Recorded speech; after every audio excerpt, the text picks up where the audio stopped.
Please pray with me.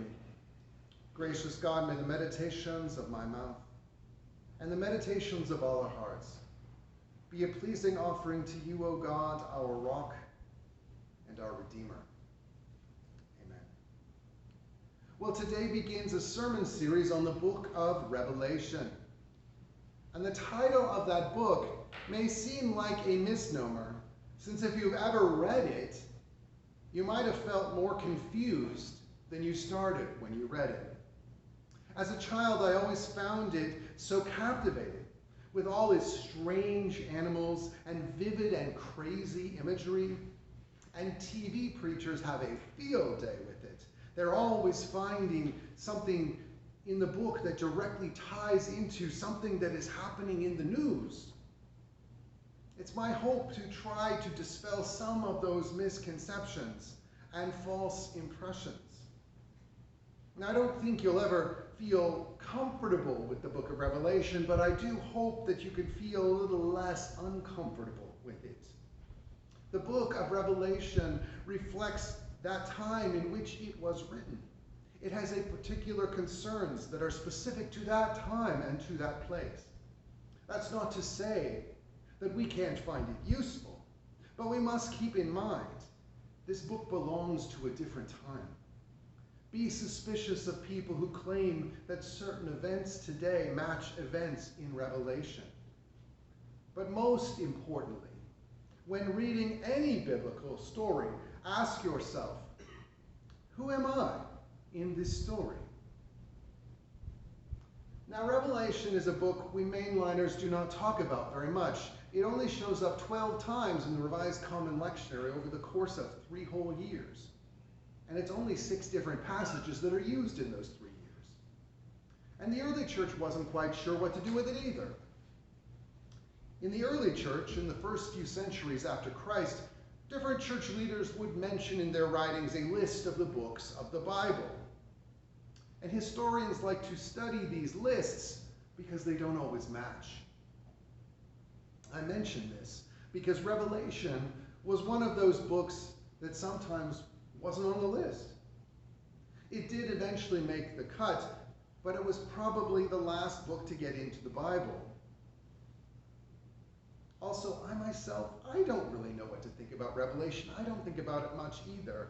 The branch of Christianity that I grew up in, premillennial dispensationalism, was pretty focused on it since they were convinced that Jesus was coming back soon.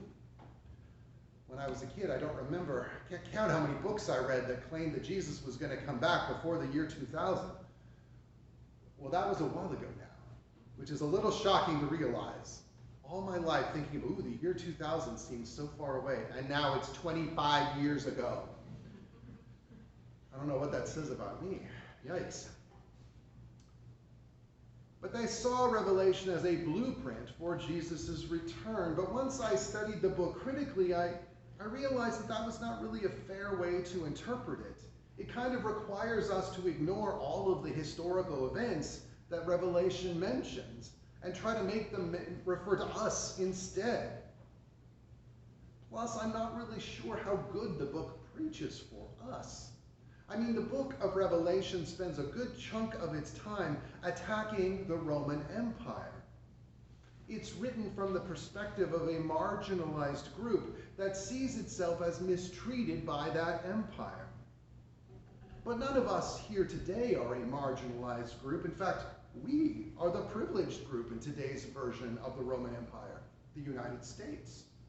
And it's dangerous when a privileged group uses the texts of a marginalized group, since the powerless frequently use strong and even violent language against the powerful to bring about justice.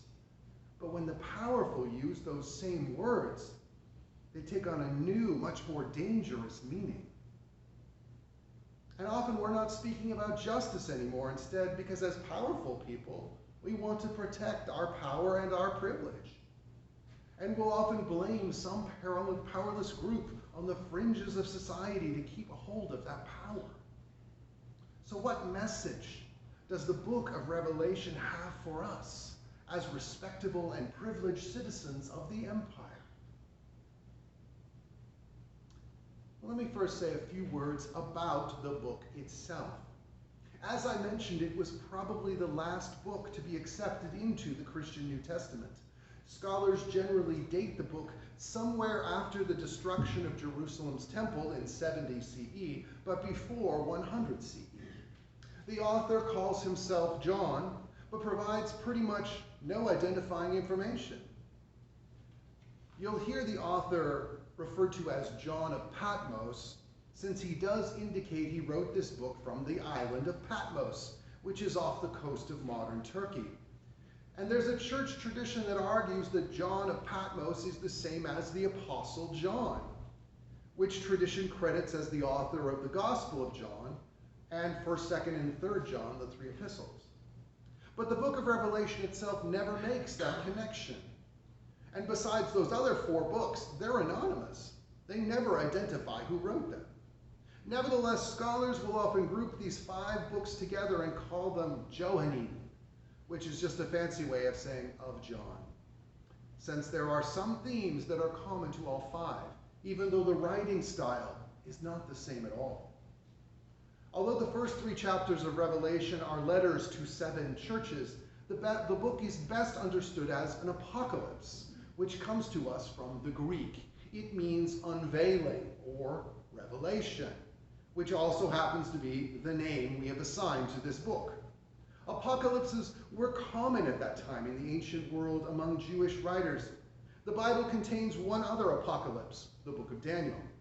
Apocalypses often came out of times of great crisis for a group. Usually the narrator is approached by a heavenly being, is then shown a vision of what is to come.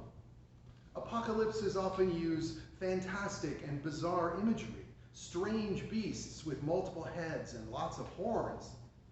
Certain numbers are often used over and over again. The book of Revelation likes to use the number 7, which signifies completeness or even perfection. And many things in the book come in groups of 7. Some of this is symbolic, but some of it is also just to add to the air of mystery to the book itself. Now, our reading for today comes from the 1st chapter of Revelation, verses 4 through 8. The writer of John is in the Spirit, which means he was in a trance. Jesus appears to him, giving him a message to share with the 7 churches in the Roman province of Asia: Ephesus, Smyrna, Pergamum, Thyatira, Sardis, Philadelphia, and Laodicea. And this is a spectacular Jesus. We're told he was clothed in a white robe with hair white as wool, eyes like flames of fire, a voice like the sound of many waters. This vision of Jesus gives John a separate message to convey to each of those 7 churches mentioned. These 5 verses that we're reading from this morning are from John's greeting to those 7 churches. Now, if you want to read those messages, feel free to read the first 3 chapters of Revelation on your own, because Jesus' message to those churches is not particularly flattering. In fact, each one of them seems to be quite a bit of a disappointment to Jesus. But the greeting points to the important work of Jesus. He frees us from sin and makes us a kingdom of priests, and he will come again. God the Father speaks, saying, "I am the Alpha and the Omega, the first and the last letters of the Greek alphabet." And we won't hear from the Father again until the very end of Revelation, making the Father literally the Alpha and the Omega of the book. So what message is there in this for us today? Well, as I mentioned earlier, first we always need to remember, who are we in this story? Because too often we like to see ourselves as the heroes in the Bible, like David or Moses or even Jesus. But as privileged citizens of empire, to think that way is to ignore where we actually are in our society. At the beginning of this message, I mentioned that we need to always ask ourselves, who am I in this story? In this conflict between the embattled religious minority And the mighty empire, well, we're the empire. Now I'd say that we're all well-meaning citizens of that empire, but we're still part of the empire. As citizens of empire, our job is to listen to those at the bottom of society, because they can tell us what the situation is really like. When you're intertwined with a system, when you're as privileged as we are, we can't see how the system really works. We can casually assume that if you work hard and follow the rules, everything will turn out okay for you. But when you're a fringe minority at the bottom of the ladder, you know that's not always the way it works. We need to listen to those folks because they can see the system for what it really is. Some things only become clear when viewed from the underside, especially true of political and economic systems. But lastly, we need to act on behalf of those at the bottom. Give our time, our talents, and treasure, and advocate for others. Our government has decided that foreign aid isn't something it's going to fund anymore. Now, it was less than 1% of the federal budget, but nevertheless, the powers that be have determined that was too much. So we as citizens have to pick up the slack. I suppose it was naive of us to ever think that an empire like the United States would actually work for the good of the people at the bottom. But now we really have to put our money where our mouths are. Bread for the World is a great organization that seeks to alleviate hunger here and around the world. And Global Ministries, our denomination's agency that works around the world, does important work for international development. But we also need to do more work here in our own neighborhoods as well. Because of certain political changes, we know that usage is going to go up in local food banks. So we'll need to be contributing more to local food banks to help people in need. We need to listen to the people at the bottom, and we need to be willing to act on their behalf. So who are we in the story? Well, we are the well-meaning Romans, citizens of the empire. And we can do things that the people who are writing this story could not do. They didn't have political influence, they didn't have political power. They weren't citizens. We have all of those options at our disposal that they didn't. So as citizens of this empire, we have power they didn't have. We can learn to listen from those at the bottom, and then we can turn around and act on behalf of those on the bottom. So as we're reading the book of Revelation, remember that. As much as we want to see ourselves as the heroes of that story, we're actually citizens of the empire. Again, we're well-meaning citizens of the empire, but we're not that little embattled group.